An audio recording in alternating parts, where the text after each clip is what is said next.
प्रचाराच्या निमित्तानं महाराष्ट्रभर फिरतात, काय नेमकी परिस्थिती दिसते 19 लोकसभा? आज कोल्हापूर लोकसभेच्या निमित्ताने आम्ही सगळे कोल्हापूरला आलेलो आहे. पण एकूण महाराष्ट्रामधली परिस्थिती लोकांना आत्ता असलेल्या शासनाबाबतीत प्रचंड चीड हे आम्हाला बघायला मिळते.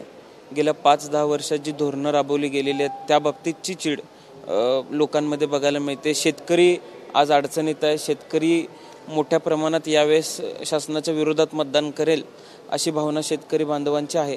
आणि खऱ्या अर्थाने तरुण वर्ग जो आहे तो यावेळेस कुठल्याही भावनेच्या आहारी न जाता मला निश्चितपणाने खात्री आहे की बेरोजगारीच्या विरोधात मतदान करेल.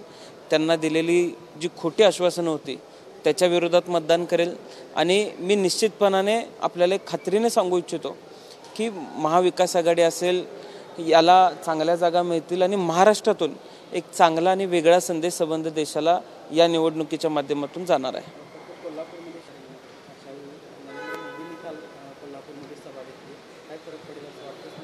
आता शाहू छत्रपती असतील किंवा गादीला असेल विरोध करण्यासाठी या देशाच्या स्वतः पंतप्रधानांना इथं कोल्हापूरच्या या भूमीमध्ये यावं लागतं. माझं असं मत आहे की तो विरोध शाहू छत्रपतींना नसावा, तो शाहूंच्या विचारधारेला असावा. म्हणून ते कदाचित कोल्हापूरला आलेले आहेत आणि इथे येऊन भडकाऊ भाषण त्यांनी केलं.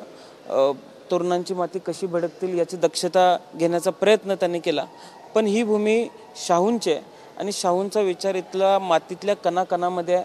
आम्ही ज्यावेळेस आज सकाळी 7 वाजता मावळा कोल्हापूर यांच्या वतीने शाहू विचार दर्शन पदयात्रा आम्ही केली आणि त्या माध्यमातून ज्यावेळेस कोल्हापूर शहरातल्या जी शाहू महाराजांनी बोर्डिंग्स उभे केलेले आहेत अशा 23 वेगवेगळ्या बोर्डिंग्सला आम्ही भेट दिली.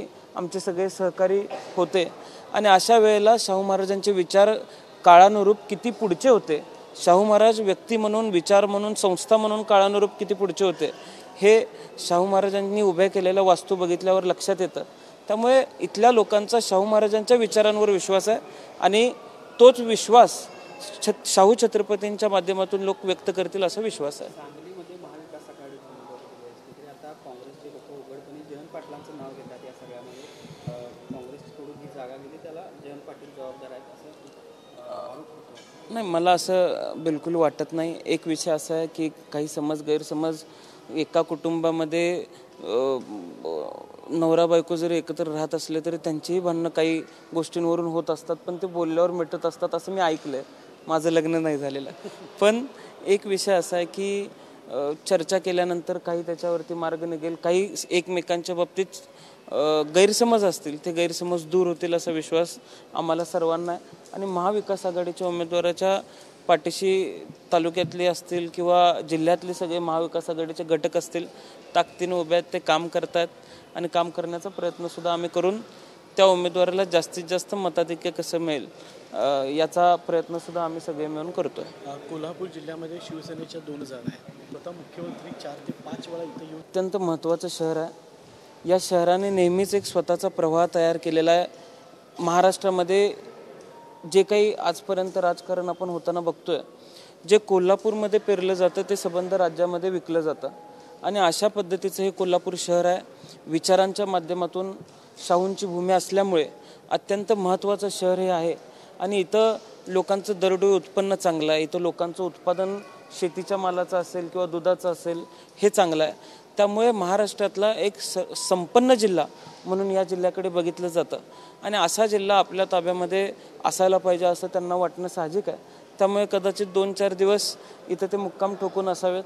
पण पवार साहेब असतील, बंटी पाटील साहेब असतील, काँग्रेसचे नेते असतील, उद्धव साहेब असतील, हे येणाऱ्या काळात इथं लोकांशी संवाद साधणार आहेत आणि जुनी जी त्यांची नाळ इथल्या लोकांशी जोडली गेलेली आहे. मला असं वाटत नाही की मुख्यमंत्री एकनाथ शिंदे साहेबांच्या मुक्कामांचा काही फरक कोल्हापूरवर पडेल. खरं तर असं वाटतं पण आज त्यांनी एक भाषण केलं त्यामध्ये ते असं म्हणाले की उद्याच्या काळात रतन टाटाने जरी काही वेगळं करायचा प्रयत्न केला आणि एक फोन अमित शहा आणि मोदींनी केला तर ते एका फोनवर सरळ होते.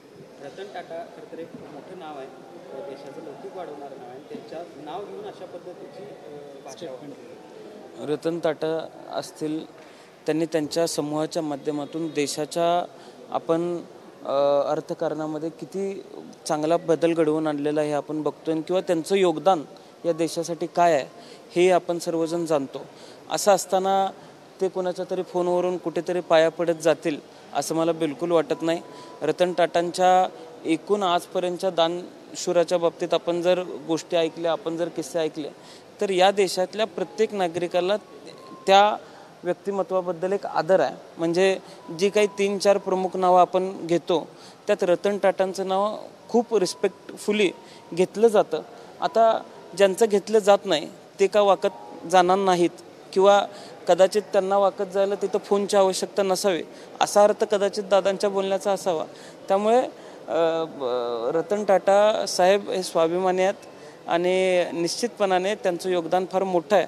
आणि इतक्या मोठं योगदान असलेल्या माणसाबाबतीत म्हणजे मी ते स्टेटमेंट अजून ऐकलेलं नाही, पण तसं स्टेटमेंट केलं असेल तर ते मात्र योग्य नाही हे लोक दाखवून देतील.